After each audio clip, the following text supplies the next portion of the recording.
আবরার হত্যায় ফাঁসির আসামি পালিয়ে যাওয়ায় আবারও উত্তাল বুয়েট ক্যাম্পাস, দ্রুত গ্রেফতার দাবি। জনগণের নিরাপত্তা নিশ্চিতে ইন্টেন্সিভ পেট্রোল প্রোগ্রাম, সব পয়েন্টে তল্লাশি চৌকি। পিলখানা নিহতদের স্মরণে প্রথমবারের মতো পালিত হচ্ছে শহীদ সেনা দিবস, বিচার প্রক্রিয়ায় অসন্তুষ্ট স্বজনরা।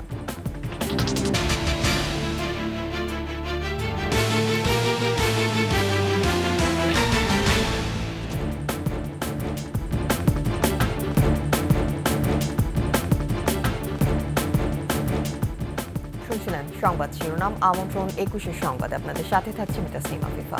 দর্শক, ২১ টেলিভিশনের সংবাদ একই সাথে সরাসরি দেখতে পাবেন আমাদের ফেসবুক পেজ www.facebook.com/21 অনলাইনে। এছাড়া সাবস্ক্রাইব করতে পারেন www.youtube.com/21tv এই চ্যানেলে।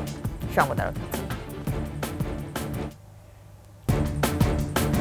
ঊনবিংশ শতাব্দীর প্রখ্যাত কবি অতুল প্রসাদ সেন নিজ গ্রামে স্কুল প্রতিষ্ঠা করে ছড়াচ্ছেন শিক্ষার আলো।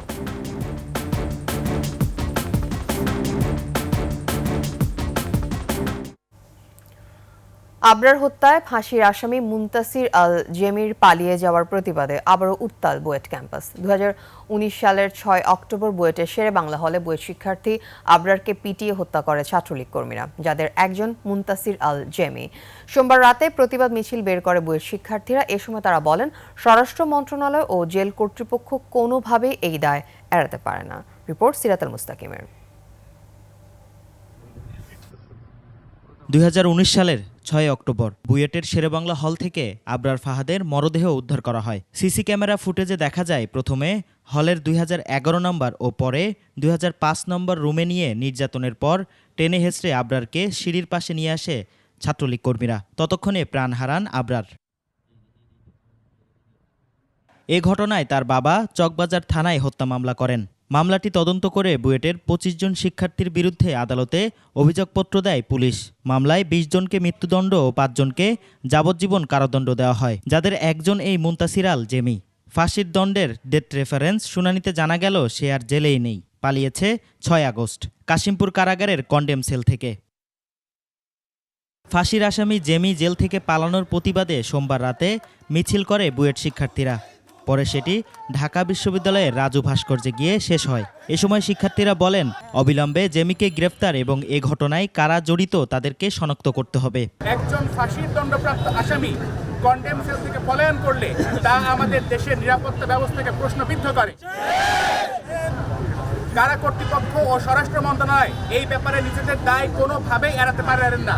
এ সময় আবরারের ছোট ভাই ফাইয়াজ সরকারের দিকে প্রশ্ন তুলে বলেন, ফাঁসির দণ্ডপ্রাপ্ত আসামি আদৌ কি ৬ তারিখে পালিয়েছে নাকি পরে পালিয়েছে, কারা জড়িত সে বিষয়ে সরকারের পক্ষ থেকে জবাবদিহি করতে হবে। ৫ তারিখের পরে অনেকে পালাইছে। এখন আমি কিভাবে বলবো যে অন্য কোনোভাবে পালিয়ে যে এখন সেইটার উপরে দায়ী চাপিয়ে দেওয়া হচ্ছে না, সেটাও তো আমরা বলতে পারি না। ধরেন হয়তো ৫ তারিখের পরে হয়তো অন্য কোনোভাবে পালাইছে, এখন কিন্তু যখন ধরা জিনিসটা সামনে আসছে, এখন বলা হচ্ছে হয়তো ৬ তারিখে পালাই গেছে। তবে জেল কর্তৃপক্ষ বলছে, গত ৬ আগস্ট কারাগার থেকে ২০২ জন বন্দীর সাথে দেয়াল ভেঙে পালায় জেমি। এ বিষয়ে গত ১৫ই আগস্ট কোনাবাড়ী থানায় মামলাসহ সকল কর্তৃপক্ষকে অবহিত করা হয়েছে। সিরাত আল মুস্তাকিম, ২১ টেলিভিশন, ঢাকা। রাজধানী সহ সারা দেশে শুরু হয়েছে ইন্টেন্সিভ পেট্রোল প্রোগ্রাম। রাজধানীর মোহাম্মদপুর, মিরপুর, ধানমন্ডি ও পুরান ঢাকা সহ প্রতিটি এলাকায় রাতভর চলে অভিযান। আইনশৃঙ্খলা রক্ষাকারী বাহিনী বলছে, জনগণের নিরাপত্তা নিশ্চিতে সব ধরনের প্রস্তুতি নিয়েছে তারা। পয়েন্টে পয়েন্টে বসানো হয়েছে তল্লাশি চৌকি, অলিগলিতে টহল দিচ্ছে পেট্রোল টিম। সিরাত আল মুস্তাকিমের আরও একটি রিপোর্ট। রাজধানীর বিভিন্ন রাস্তায় বসানো হয়েছে যৌথ বাহিনীর তল্লাশি চৌকি, অলিগলিতে র্যাব, পুলিশ ও সেনাবাহিনীর টহল। রাজধানীর রাতের এই চিত্রই বলে দিচ্ছে, অপারেশন ডেভিল হান্টের পাশাপাশি শুরু হলো ইন্টেন্সিভ পেট্রোল প্রোগ্রাম। কেউ অপরাধ করে যাতে পালিয়ে যেতে না পারে, সেজন্য চেকপোস্টগুলোতে কঠোর নজরদারি চলছে। গাড়ি, মোটরসাইকেলের পাশাপাশি অটোরিকশাও তল্লাশি। আইন শৃঙ্খলা বাহিনীর এমন উপস্থিতিকে সাধুবাদ জানান নগরবাসী, তবে প্রয়োজন আরও বেশি তৎপরতা। নিরাপত্তাও দরকার, তো অভিযান হয়েছে আমাদের জন্য ভালো। জিগাতলা থেকে এই পর্যন্ত আসতে যদি চেকপোস্ট একটার জায়গায় 5টা হতো আমি আরো বেশি খুশি হতাম। চেকপোস্ট বসানো উচিত, সেটা কিছু হওয়ার পর বসানোটা আমাদের একটু দেরি হয়ে গেছে। এখন আমাদের সেটা আগে থেকে প্রিভেনশন ইজ বেটার দ্যান কিউর। আরো জোরদার করতে হবে, এর তোরা তো অবশ্যই গা ঢাকা দিবে। আইন শৃঙ্খলা রক্ষাকারী বাহিনী বলছে নগরবাসীকে নিরাপত্তা দিতে সব ধরনের প্রস্তুতি নিয়েছে তারা। বিশেষ অভিযানের পাশাপাশি অপরাধীদের ধরতে কাজ চলছে বলেও জানান। আমরা প্রিভেন্টিভ মেজার হিসেবে টহল সহ চেকপোস্ট এইগুলো তো স্থাপন করেছি, পাশাপাশি আমাদের আভিযানিক কার্যক্রম চলমান আছে। তো আশা করি মানুষের যে আস্থাটা হারিয়ে গিয়েছিল এই আস্থাটা আবার ফিরে আসবে। চেকপোস্ট খুবই জরুরি, কারণ এটা একটা মানুষকে একটা মেসেজ দেয়, হ্যাঁ, যারা এই ধরনের কাজগুলো করতে চায় তাদের জন্য একটা মেসেজ যে না, পুলিশ সজাগ আছে, পুলিশ কাজ করছে নগরবাসীর জন্য। সারা দেশে আইন শৃঙ্খলা পরিস্থিতির অবনতি ঘটায় নড়েচড়ে বসে সরকার। এরপরেই র্যাব, পুলিশ ও কাউন্টার টেরোরিজম ইউনিট মিলে শুরু হয় বিশেষ টহল অভিযান, ইন্টেন্সিভ পেট্রোল প্রোগ্রাম। সিরাত আল মুস্তাকিম, 21 টেলিভিশন, ঢাকা। পিলখানায় নিহতদের স্মরণে প্রথমবারের মতো পালন করা হচ্ছে জাতীয় শহীদ সেনা দিবস। এই স্বীকৃতিতে খুশি হলেও বিচার প্রক্রিয়া নিয়ে এখনও সন্তুষ্ট হতে পারেননি সাবেক সেনা কর্মকর্তা ও শহীদ পরিবারের সদস্যরা।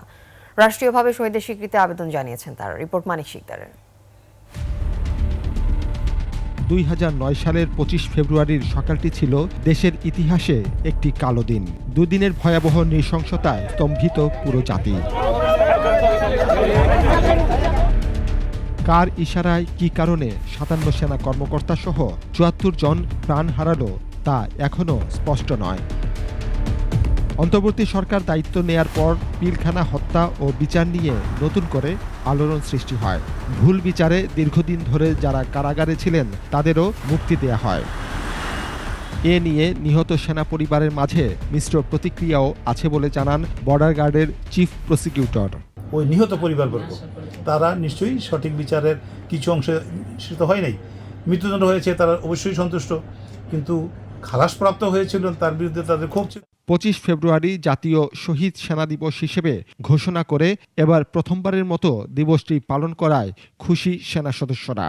আমাদের দুইটি দাবি ছিল, একটি দাবি এখন পূরণ হলো, আর একটা দাবি হলো দোষী ব্যক্তি এবং যারা এই হত্যাকাণ্ডের পিছনে জড়িত, যারা পরিকল্পনাকারী এবং যারা এই ঘটনা সংঘটিত করেছে তাদের সকলকে শাস্তির আওতায় এনে দৃষ্টান্তমূলক শাস্তি দেওয়ার ব্যবস্থা গ্রহণ করা। তবে পিলখানায় নিহত পরিবারের সদস্যদের দাবি শহীদ সেনা দিবসের চেয়ে পিলখানা গণহত্যা দিবস হিসেবে পালন করা বেশি যৌক্তিক। দরবার হলের ভিতরে দোয়া পাঠ করেছিলেন, উনি শাহাদাত বরণ করেছেন। তারপরে বিডিআরের কয়েকজন সদস্য ছিলেন, তারা প্রত্যেকে বিপদগামী ছিল না। সেই ক্ষেত্রে যদি পিলখানা হত্যা দিবস হয়, তারপরে কিছু সিভিলিয়ান তো আছেন, সব কিছু মিলে এটা পিলখানা গণহত্যা দিবস হলে আমার কাছে মনে হয় কোনো বৈষম্য থাকে না।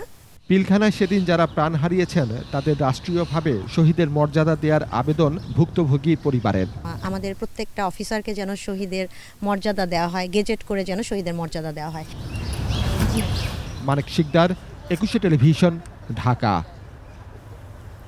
বিএনপির ভাইস চেয়ারম্যান ও সাবেক মন্ত্রী আব্দুল্লাহ আল নোমান মারা গেছেন। ইন্না লিল্লাহি ওয়া ইন্না ইলাইহি রাজিউন। তার ব্যক্তিগত সচিব নুরুল আজিম হিরু সংবাদ মাধ্যমকে জানান, ভোর 6টার দিকে রাজধানীর ধানমন্ডির একটি হাসপাতালে মারা যান তিনি। বেশ কিছুদিন ধরে অসুস্থ ছিলেন আব্দুল্লাহ আল নোমান। ভোরে হাসপাতালে নেওয়া হলে চিকিৎসক তাকে মৃত ঘোষণা করেন। 1991 সালে চট্টগ্রামের কোতোয়ালি থেকে প্রথম সংসদ সদস্য নির্বাচিত হন নোমান। পরে মৎস্য মন্ত্রণালয়ের দায়িত্ব পালন করেন তিনি। 2001 সালে নির্বাচনে বিজয়ী হওয়ার পর খাদ্যমন্ত্রী ছিলেন আব্দুল্লাহ আল নোমান।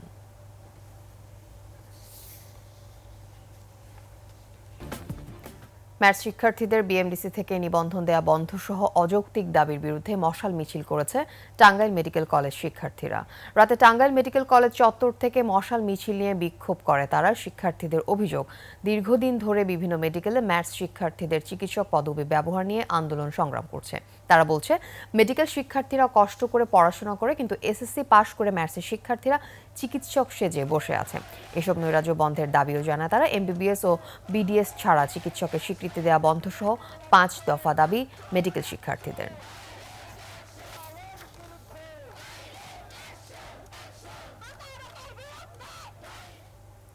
ফরিদপুর পৌরসভার 5 একর জায়গা জুড়ে বর্জ্যের ভাগাড়। পোড়াবর্জ্যের তেজস্ক্রিয়তা, গন্ধ ও কালো ধোঁয়ায় অতিষ্ঠ 3 গ্রামের মানুষ। পরিবেশবাদী সংগঠন সহ স্থানীয়রা প্রতিবাদ করলেও নিষ্ক্রিয় পৌর কর্তৃপক্ষ। দূষণ থেকে মুক্তি চান স্থানীয়রা। ফরিদপুর প্রতিনিধি এহসান রানার তথ্যচিত্রে ডেস্ক রিপোর্ট।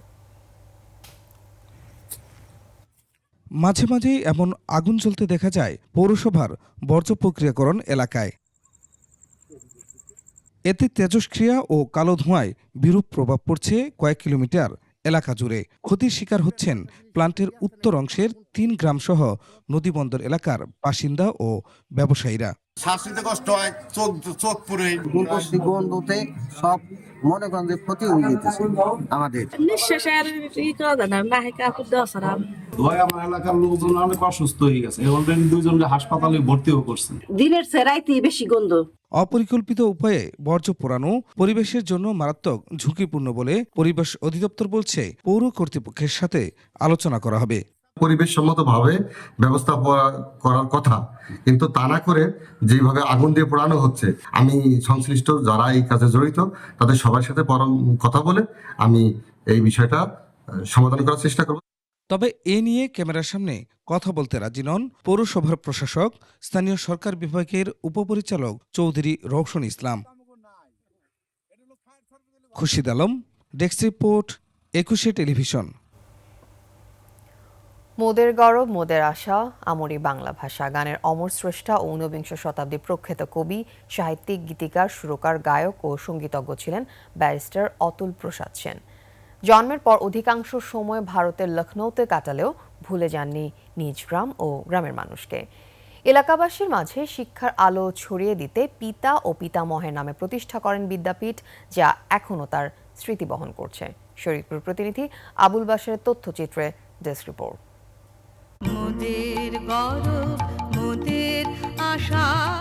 ঊনবিংশ শতাব্দীর প্রখ্যাত কবি, সাহিত্যিক, গীতিকার, সুরকার, গায়ক ও সঙ্গীতজ্ঞ ব্যারিস্টার অতুল প্রসাদ সেন বাংলা সাহিত্যের পঞ্চকবির একজন। তিনি বাংলার প্রতি চিরায়ত ভালোবাসায় মাটি মানুষের জন্য তিনি লিখে গেছেন অসংখ্য অমর গান ও কবিতা।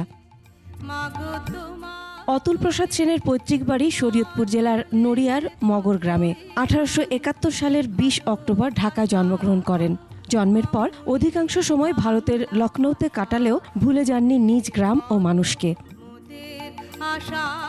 মগর গ্রামের পঞ্চপল্লীতে পিতামহ গুরুপ্রসাদ ও বাবা রামপ্রসাদের নামের প্রথমাংশ যুক্ত করে প্রতিষ্ঠা করেন পঞ্চপল্লী গুরুরাম উচ্চ বিদ্যালয়।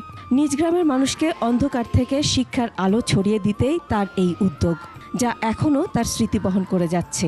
যাদের আপসীন সংগ্রামে মাতৃভাষা পেয়েছে যথার্থ সম্মান, তাদের মধ্যে অতুল প্রসাদ সেন ছিল অন্যতম। স্কুল থেকে লেখাপড়া করে ভবিষ্যতে এই স্কুলের মুখ উজ্জ্বল করতে পারবো। তার এই স্মৃতি রক্ষার্থে তার এই প্রতিষ্ঠানটি যেন উত্তর উন্নতি লাভ করে। এই স্কুলটা প্রতিষ্ঠা লাভের পরে শিক্ষা দীক্ষায় অনেক উন্নত হয়েছে। গ্রামে তার বাবার তৈরি বসতঘরে বাস করছেন প্রতিবেশীরা। বেদখল হয়ে গেছে সম্পত্তি। এই বিল্ডিং ভাঙা পড়ে গেছে, তারপরে আমরা নতুন করিয়া ঠিক করিয়া তারপর টিন সেট করছি। অতুল প্রসাদ সেনকে নিয়ে গর্বিত এলাকাবাসী। উনি যে স্কুলটা প্রতিষ্ঠিত করে গেছেন, এই জন্য আমরা অনেক লাভবান তাতে। ভাষা আন্দোলনে ও মহান মুক্তিযুদ্ধে তার গান প্রেরণা জুগিয়েছে, আন্দোলিত করেছে মানুষকে। 1934 খ্রিস্টাব্দের 26 আগস্ট ভারতের লখনৌতে মারা যান গুণী এই শিল্পী। Masuma Lisa, desk report, 21 television. শেষ করছি 21 সংবাদ। যাবার আগে সংবাদ শিরোনামগুলো আরো একবার। আবরার হত্যায় ফাঁসির আসামি পালিয়ে যাওয়ায় আবারও উত্তাল বুয়েট ক্যাম্পাস, দ্রুত গ্রেফতার দাবি। জনগণের নিরাপত্তা নিশ্চিতে ইন্টেন্সিভ পেট্রোল প্রোগ্রাম, সব পয়েন্টে তল্লাশি চৌকি। পিলখানায় নিহতদের স্মরণে প্রথমবারের মতো পালিত হচ্ছে শহীদ সেনা দিবস, বিচার প্রক্রিয়ায় অসন্তুষ্ট স্বজনরা।